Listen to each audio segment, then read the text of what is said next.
Hi guys, welcome back. The transfer window shuts in less than a week and clubs are working hard to get deals over the line. Thank you for your questions, and to keep them coming, make sure you subscribe to The Athletic and leave a comment below my weekly column or via our discussion pages, and I'll pick a selection to answer.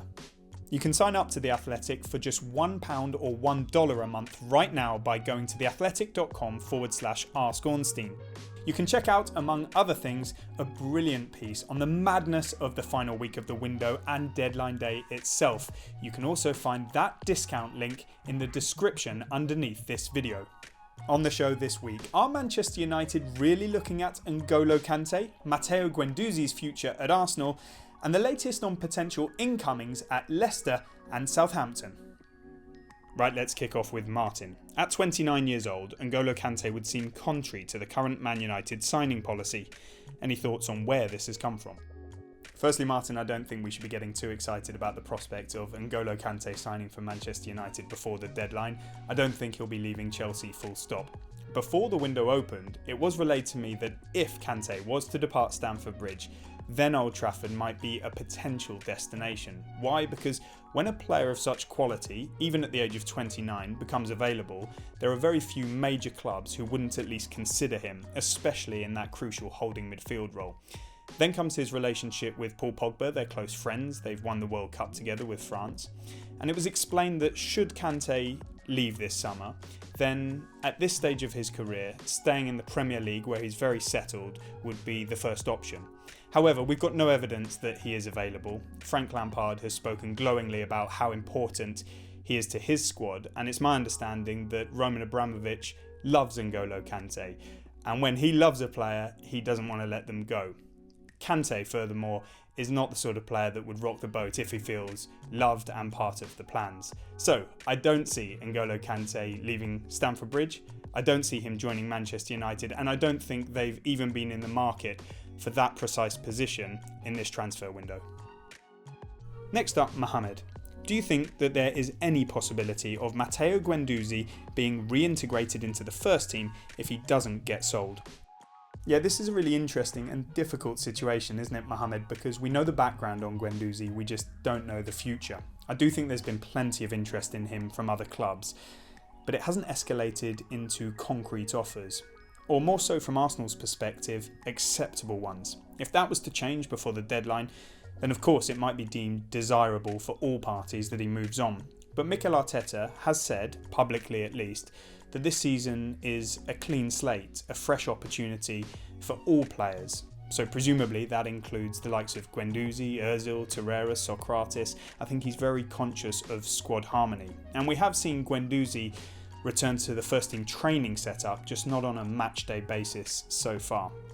I think there are some bridges that would need to be rebuilt. There does seem an element of distrust on both sides. Arsenal will want to see him reaching the standards that Mikel Arteta expects of all players on a consistent basis, and we do know that Arsenal are looking to recruit in central midfield, his area of the pitch. You might say, well, could he be a backup option to those players, or an option if they aren't signed, but I don't think we're at that stage just yet. If the window closes and Guendouzi is still at the Emirates Stadium, of course, never say never, but I suspect that Arsenal and Guendouzi would then have an eye on January or next summer. Here's one from Zahir.